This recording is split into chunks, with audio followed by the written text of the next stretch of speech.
I'm Teresa Carraggio, and this is Third Paradigm, where primarily I respond to Russell Brand's Under the Skin podcast, where he interviews various people. In this video, I have utterly failed. I have one viewer, Melan Innocent, who's been sending me extensive notes that she's taking on my videos.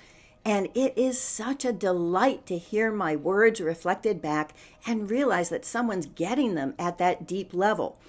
It's also made me realize how complex they are and how many points I'm trying to make. So I had resolved that I would make no more than 6 points in this video. And then Russell interviewed Gabor Mate, one of my favorite people in the universe. And when Russell asked his producer, Jen, well, what's an example of a healthy addiction? She says, I think to binge listen to all 4 episodes we've recorded with Gabor. So of course that's what I did. So now I have 5 hours of 2 of my favorite people discussing so many different topics. So we're going to be talking in this episode about religion, faith, spirituality, Palestine, politics, pandemics, and parenting, about aboriginal art, anthropologists from Mars, and the 3 brains of the body. And in particular, we'll talk about addiction and dislocation and their relationship to slavery, and then about giving away our power and authority. Let's get started. To give a framework on my discussion of Gabor, I want to start with a question that a listener named Maurice asked. He wanted to know, is religion something you see as false, and is faith different than religion? On another Substack I subscribe to, the question came up of religion and spirituality. What I posted to that was that religion was a set of answers given by a hierarchy, and that spirituality to me was about finding the right question. If religion was what I feel it should be, it would be a forum for asking the big questions, but that doesn't exist.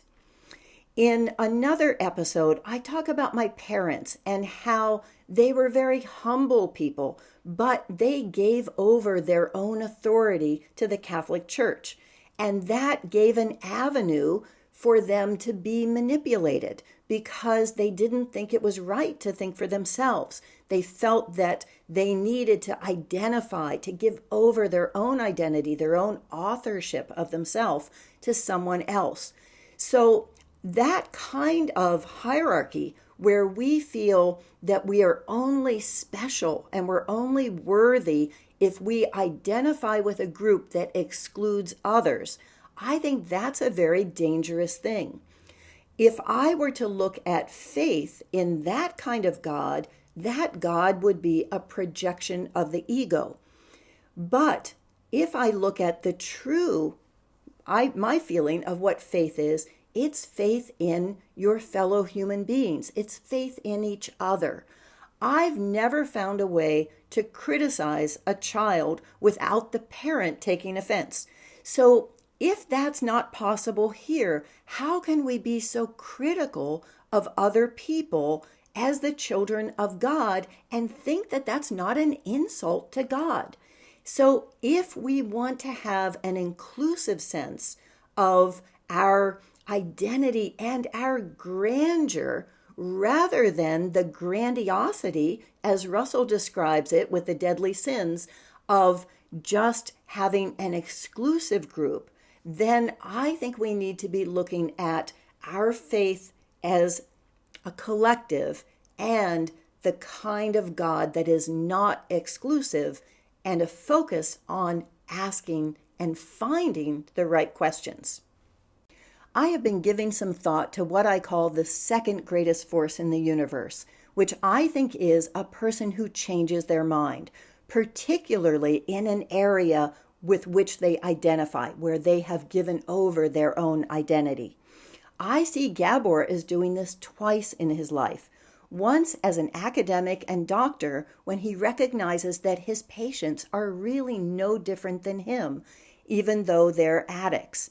The second is when He, as a Zionist youth and as someone who lost his grandparents in the Holocaust and who was severely traumatized as a child by the Holocaust, he comes to recognize that a land without people for a people without land is a myth. I have loved Gabor since the first time I heard him on Democracy Now!, but I never loved him more than hearing him speak out about Palestine. The title of this was Trauma in Israel, and that made me think, oh, we're just going to be going down that same road of the Jews as eternal victims, the only ones who can have everything excused and who deserve to have the security of their own land, which nobody else seems to get. And instead, what Gabor gave was a personal and heartfelt account of going to Palestine and crying for days. I think that kind of testimony is the most beautiful thing that I've ever heard, and it made my heart sing. When Gabor talks about taking this position at great personal cost, he says the truth that's in you must come out. Otherwise, you are hemmed in by frustration. In another episode, I found out that Gabor and I share the same go-to deadly sin, which is envy, in his part of people more successful, and in my part of people who are successful at all. He says that you should get conversant with the resentment and say, "What do you need, sweetheart? What's missing for you?" I love that. And I think maybe he could get conversant with that hem of frustration and have it say to him, "Where do you need to go, sweetheart? Who do you want to be with other than me?" And so being in the self and looking at what the truth is and how it resonates, not just with the head and the heart, but also the gut brain, as he describes. Now, I think of the gut brain as Horton Hears a Who. There's 7 billion microbes, and who knows how many other things that are contained in each of those. So we have the entire universe in our belly. We are the one mind, and staying with that and not feeling the imperative to action that if you come to a certain conclusion, you're going to have to go talk about it, do something about it. That creates a way that is a hindrance, I think, to coming to a place within yourself of saying, what's the truth? In the privacy of Gabor's 3 body brains, I'd like to ask him to go even deeper. At one point, he's talking about the ethical codes of different religions and says, and Judaism, of course, and Russell interrupts to say, I'm not going to give Judaism an of course. Thank you, Russell. I think that questioning whether Judaism is a cult of superiority based on the exclusion of the Canaanites in particular, and whether the God is a projection of the empire's ego. And then Gabor is reading a history of Hitler and talking about how because of capitalism, people have come to distrust money and that has made some into hating the Jews. That's a connection that is often brought up when anyone is talking about money and the creation of money. Gabor is in a unique position where no one can call him a Holocaust denier. He could be asking, what's the history that we're missing here? Why are these two things connected? That would be a service to saying what would have led a person of good mind and good heart to have voted for Hitler in the first place. In Damaged Leaders Rule an Addicted World, I loved Gabor's statement that for society to function, it has to separate the soul from the body. And I loved his recognition that Obama got more money from Wall Street than anyone, and that they knew exactly what they were getting. Someone who was committed to killing abroad, but in a way that was urbane, that was sophisticated. He says that Obama bailed Wall Street out as soon as he went into office. I would correct him that he bailed them out before he was in office. Unlike Palestine, where he said there was nothing he could do about Operation Cast Lead because he wasn't yet president. And the day of his inauguration, that was when it ended. I don't think that's a coincidence. I think also that Trump is, as Gabor says, the naked, ugly face of capitalism. He reflects exactly what it is that's going on and says it without obfuscation. And so Trump is revelation, and that is really his sin, as Gabor says. I also loved Gabor's statement that in order to really understand the way things work, you need to approach it like an anthropologist from Mars who doesn't work with the assumptions that people are evil, selfish, greedy. That's exactly what I do in my book, How to Dismantle an Empire. What I say is that people are good, and when they behave badly, systems are to blame. I even, in one chapter called What If Money Was No Object, take the position of a puzzled space alien, looking at things without understanding what money is, and wondering why it is that the people who sit in comfy chairs and make nothing end up getting the best and the most, so much that they throw the biggest part away immediately, which is the box, and the rest of it follows soon after. And those who are hardworking and make and grow things have the least and send what they make away to other countries where obesity is a problem. So for the puzzled space alien who doesn't grok the existence of money, this is a mystery. And as if I didn't have enough to respond to, then he mentions The Globalization of Addiction, a book by Bruce Alexander. And when I look him up, he is the Rat Park guy, the person who changed the entire paradigm of addiction in 2 syllables. So he is fascinating. What he's talking about is dislocation and addiction, and how in some societies you'll have that happen as a crisis, but in our society, dislocation is a way of life. And so we're always being ripped from our context. The primary influence on my book is David Graeber, and this book, Debt, the First 5,000 Years. In it, he talks a lot about the pulling people up by their roots, that a person cannot be made into a slave unless they're ripped from their context, from all their familial relationships and their community. And so he follows that from the concept of debt as an anthropologist to how money has done that as a matter of course, incrementally. And I look at how there are 2 ways to make a slave. One is to take a person from the land. The other is to take the land from a people.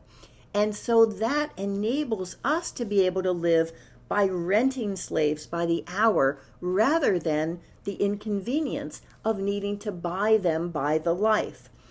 I think that that does not only rip them from their context, but rips our souls from our bodies, because we can't live without being a part of that. Bruce has some fascinating essays on his website. One is What Shakespeare Knew About Addiction That We've Forgotten. In it, he reviews a book on addiction and devotion that looks at religion as having been a form of addiction, and that he calls addiction an semantic palimpsest, a stone that's been written over and erased that can be deciphered for what went before. So the author has seized devotion and human need for attachment, passion, focus, and says that we need those things that both shape and unravel identity. Isn't that beautiful? So she sees us as having a dual nature to our souls, where on the one hand, we need to be free and have independence. On the other, we need to be attached and devoted and have that kind of determination.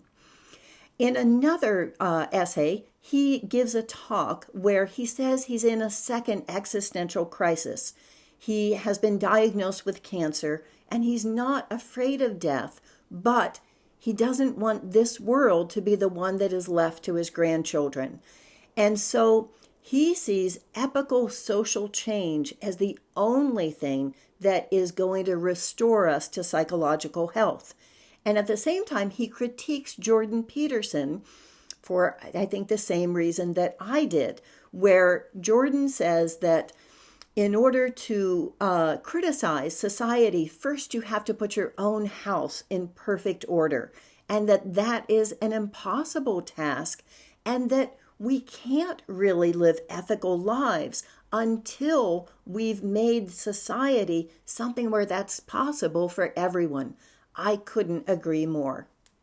Then I read the first chapter in Gabor Mate's book, Hold On to Your Kids, Why Parents Need to Matter More Than Peers.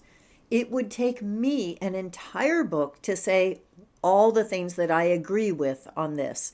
And part of that book I've written called Don't Get Mad, Get Even, How to Raise Giving Kids in a Taking World.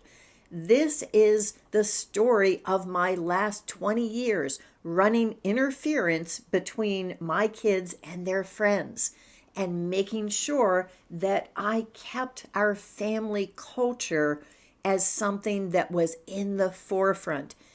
Our society makes this so difficult. When we talk about ripping kids from their context, that's what schooling is about. And I've been quoting from John Taylor Gatto, who says that the purpose of mandatory schooling from 1930 was to destroy the family. Putting kids in a room where there are 30 other people their exact same age to be their mentors and one teacher is a recipe for disaster. So there's a lot that we need to rethink with this. And my episode, Be the Meanest Mom Ever, Your Kids Will Thank You Eventually, talks about it. And it's a good one for people who are not parents to be watching. So if you're parenting currently, I say definitely read Gabor's book.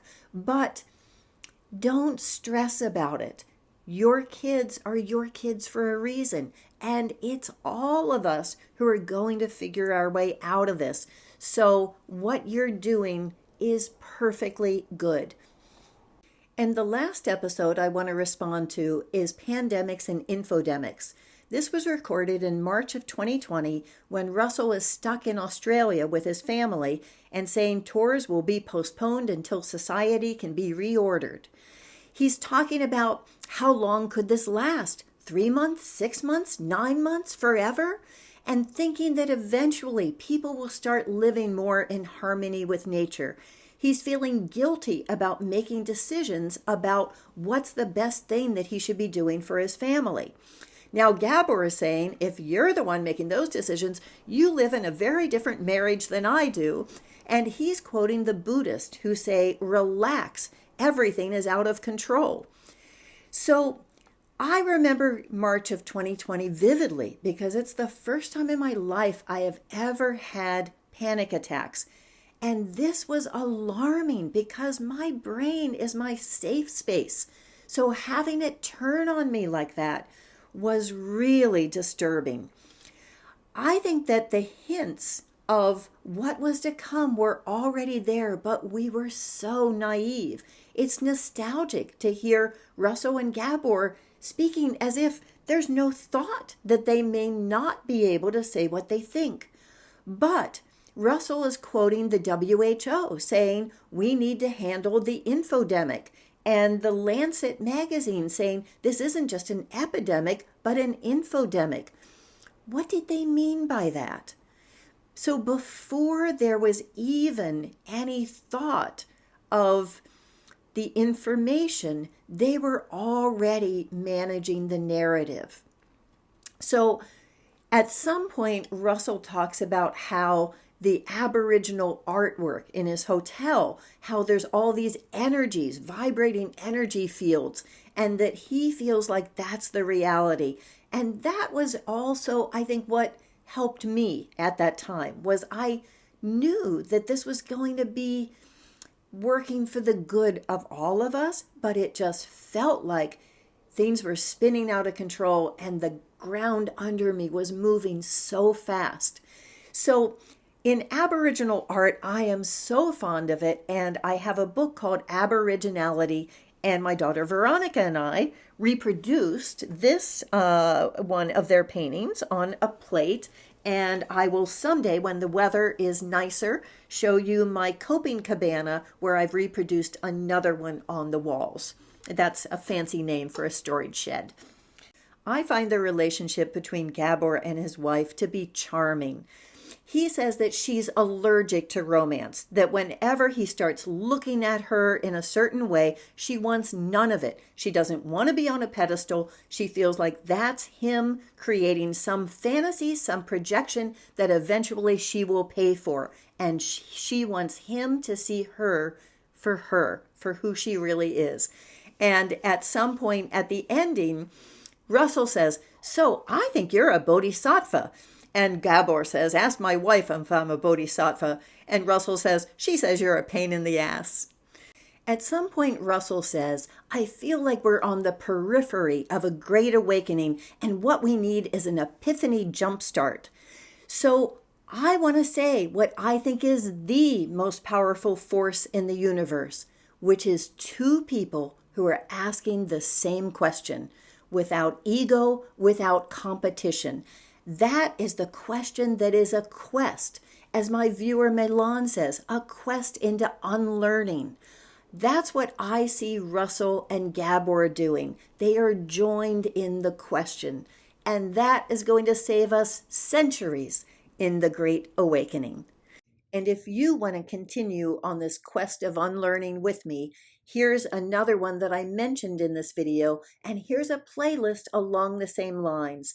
And I would always love it if you would subscribe. Thank you.